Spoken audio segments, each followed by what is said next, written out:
Now that is how you tell a story.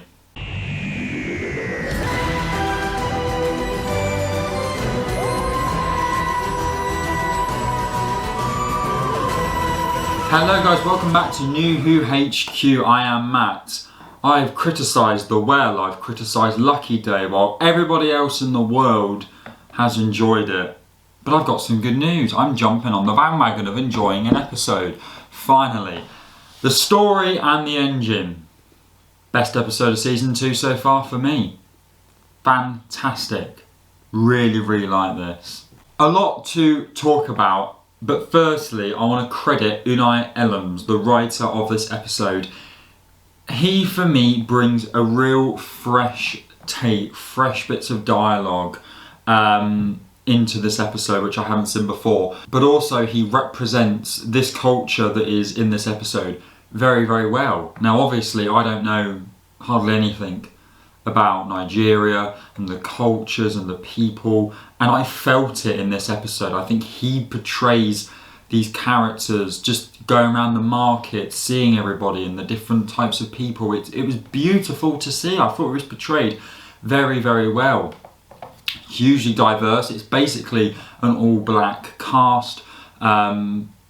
Well, it is an all-black cast if we're not going to include the sort of flashbacks and when they tell the stories. But apart from that, in this story, so that is very realistic as well. I think it's incredibly diverse, it's portrayed very, very well, so all praise to that and to the writing. This God of Stories theory, which I've heard in my comments, I've spoken about it myself, is certainly a big thing at the moment, and this plays on it quite a lot, this whole the gods and telling these stories, but I think the stories told were beautiful.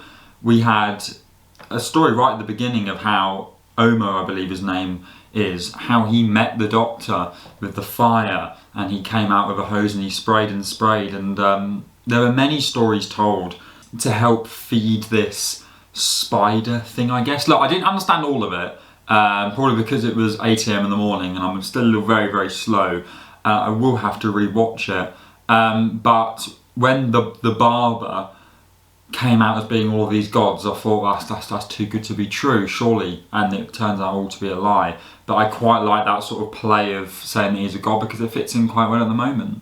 I am about to go into the twist and the big cameo. If you've not seen the episode, do not watch what I'm about to say. I'll give you a couple of seconds to skip forward. The fugitive doctor, yes, it was only a cameo. She's not back, it's nothing big like that. It simply was when the woman, I do apologise, I cannot remember her name, was telling her story, and then the doctor turns into the fugitive doctor saying, I was a fugitive, and she says, frankly darling, I was busy in a different story that might be finished one day. Could that be a Big Finish story that she's referencing? Or is this a cameo that's going to lead towards something bigger, or simply a cameo? But it was lovely to see Jo Martin back. A lot of people like Jo Martin, including me. I want to see more of her. A sentence from her, we'll take it. We'll take the cameo, it's better than nothing. And we saw all the doctors, basically all of them. We saw some speeches from 12, from 10. We saw Doctor and Yaz, 13 and Yaz. We saw Matt Smith. We saw some of the classic doctors saying some lines. This really had the emphasis of Doctor Who is a fantastic story. It tells great stories, and whilst this does not, these cameos, these little bits of media that have used from past Doctors, does not take away from Ncuti and telling his story and him being powerful. It adds to the story really, really well. Massive, massive emphasis on storytelling, and it is done fantastically.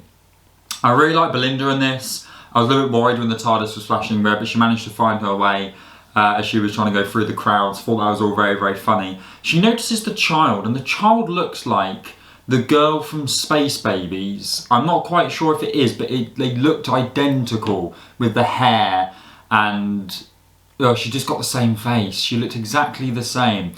Yes, Doctor Who is known for reusing actors, of course.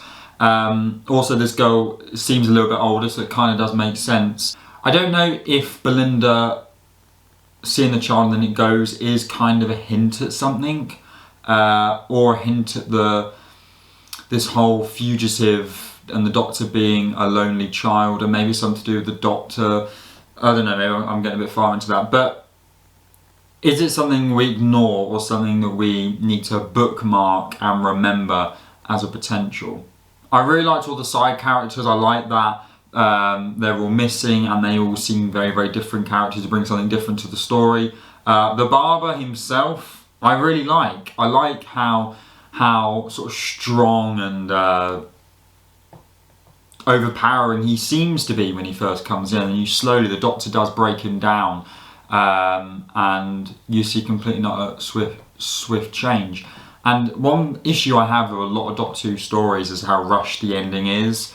And whilst the spider being destroyed was kind of revealed in the trailer, it didn't ruin it for me. It didn't feel like a rushed ending. It felt deserved. It felt hard to get to, and I just really, really liked it. I think the set is beautiful, and you know, the fact that none of this was actually filmed in Nigeria, I do believe. I'm going to watch Unleashed after this and we'll find out, but I think from hearing online that it was all filmed in Cardiff. Couldn't notice, it felt very, very good. But yeah, this is a great story of stories and culture. Culture is being told by people that are from that culture, who have good understanding of it, and it pays off and it shows so much on the screen. So for me, it's the best episode of season 2 so far, but I'm very interested to know what you lot think about it. Next week's looking very exciting as well, I will admit that, but for now, the story and the engine, it's the best episode. It gets a solid 8.7 out of 10 from me. Let me know your thoughts in the comments. And subscribe if you're new, that would help me out massively. We're on the way to 1,000 subscribers, and if you'd like to give this video a like, that would really help me out in the YouTube algorithm. So thank you. I'll see you all very, very soon. Probably another video later on. Bye bye.